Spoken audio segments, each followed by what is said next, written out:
श्री भागवत सुधा सागर शुक सागर भगवान वेदव्यास कृत श्रीमद् भागवत 12 स्कंदों की सरल हिंदी व्याख्या श्लोकांक सहित गीता प्रेस गोरखपुर। आप सुन रहे श्रीमद् भागवत महापुराण के चतुर्थ स्कंद का तीसरा अध्याय। सती का पिता के यहाँ यज्ञोत्सव में जाने के लिए आग्रह करना।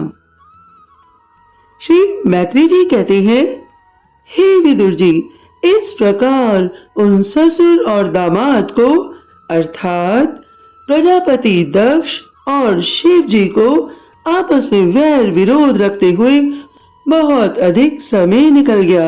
इसी समय ब्रह्मा जी ने दक्ष प्रजापति को समस्त प्रजापतियों का अधिपति बना दिया। इससे उस दक्ष प्रजापति का गर्व और भी बढ़ गया।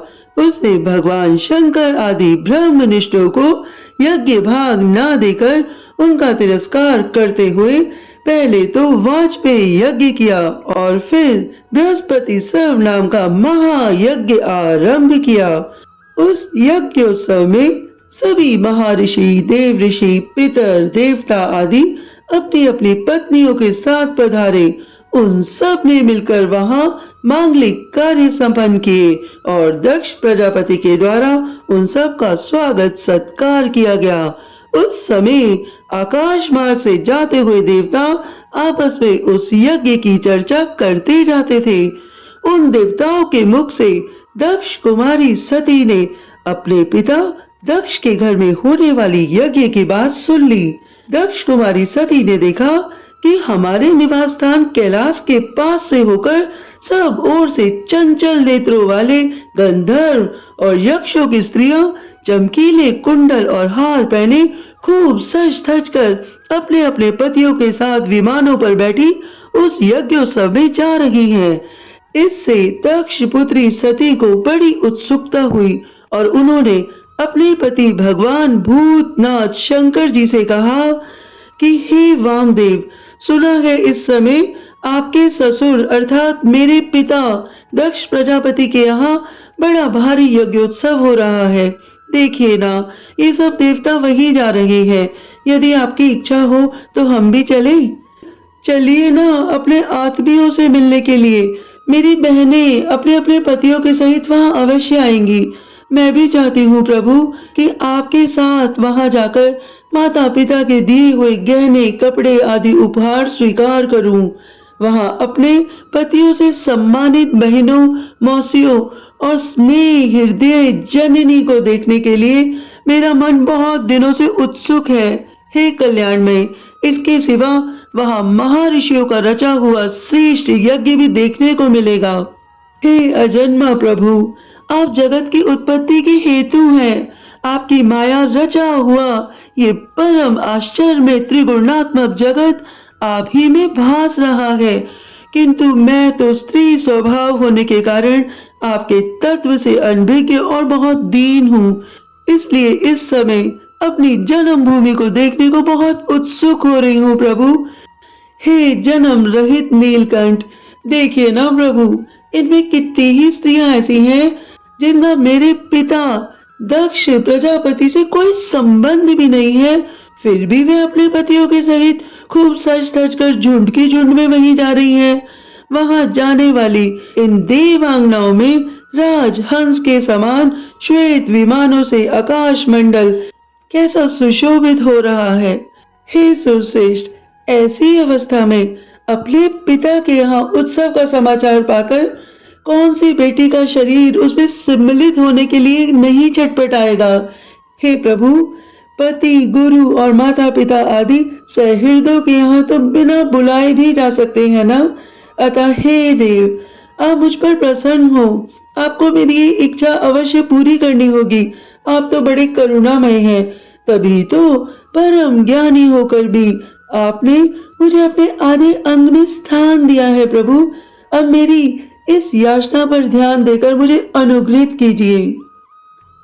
श्री मैत्री जी कहते हैं, प्रिया सती जी के इस प्रकार प्रार्थना करने पर अपने आत्मियों का प्रिय करने वाले भगवान शंकर को अपने ससुर दक्ष प्रजापति के उन मर्मभेदी दुर्वचन रूप बाणों का स्मरण हो आया जो उन्होंने समस्त प्रजापतियों के सामने कहे थे। तब वह शंकर जी हंसकर बोले कि हे प्राण प्रिया सुंदरी, तुमने जो कहा है कि अपने बंधुजन के यहाँ बिना बुलाए भी जा सकते हैं, सो तो ठीक ही है, किंतु ऐसा तभी करना चाहिए प्रिय जब उनकी दृष्टि अतिशय प्रबल हो, ते अभिमान से उत्पन्न हुए मद और क्रोध के कारण द्वेष दोष से युक्त न हो गई हो। विद्या, तप, धन, सुदृढ़ शरीर, युवावस्था और उच्च कुल, ये 6 सत्पुरुषों के गुण तो हैं, परंतु नीच पुरुषों में ये ही अवगुण हो जाते हैं, क्योंकि इनसे उनका अभिमान बढ़ जाता है और दृष्टि दोष युक्त हो जाती है एवं विवेक शक्ति नष्ट हो जाती है। इसी कारण वह महापुरुषों का प्रभाव भी नहीं देख पाते। इसी से जो अपने यहाँ आए हुए पुरुषों को कुटिल बुद्धि से भौ चढ़ाकर रोष भरी दृष्टि से देखते हैं, उन अव्यवस्थित चित्त लोगों के यहाँ ये हमारे बांधव हैं, ऐसा समझकर कभी नहीं जाना चाहिए देवी, ऐसा समझकर कभी नहीं जाना चाहिए।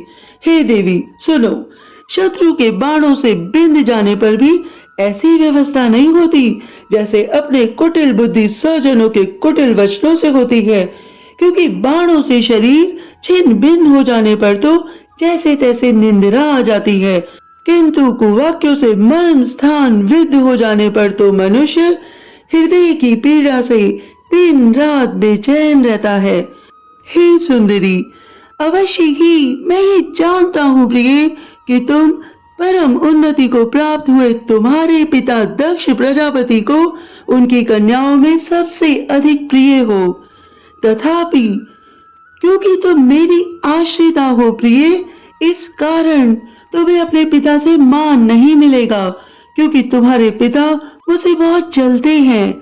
जीव की चित्त वृत्ति के साक्षी अहंकार शून्य महापुरुषों की समृद्धि को देखकर जिसके हृदय में संताप और इंद्रियों में व्यथा होती है, वह पुरुष उनके पद को तो सुगमता से प्राप्त नहीं कर सकता। बस दैत्यगण जैसे श्री हरि से द्वेष मानते हैं, वैसे ही उनसे कुढ़ता रहता है।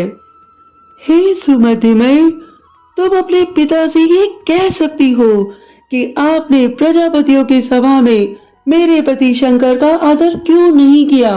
सो ये सन्मुख जाना, नम्रता दिखाना, प्रणाम करना आदि क्रियाएं जो लोक व्यवहार में परस्पर की जाती हैं, तत्वज्ञानियों के द्वारा बहुत अच्छे ढंग से की जाती हैं। तुम कह सकती थी कि मेरे पति अंतर्यामी रूप से सबके अंतःकरणों में स्थित परम पुरुष वासुदेव को ही प्रणाम आदि करते हैं। देह अभिमानी पुरुषों को वे प्रणाम नहीं करते। वे शुद्ध अंतःकरण का नाम ही वसुदेव है, क्योंकि उसी में भगवान वासुदेव का अप्रोक्ष अनुभव होता है।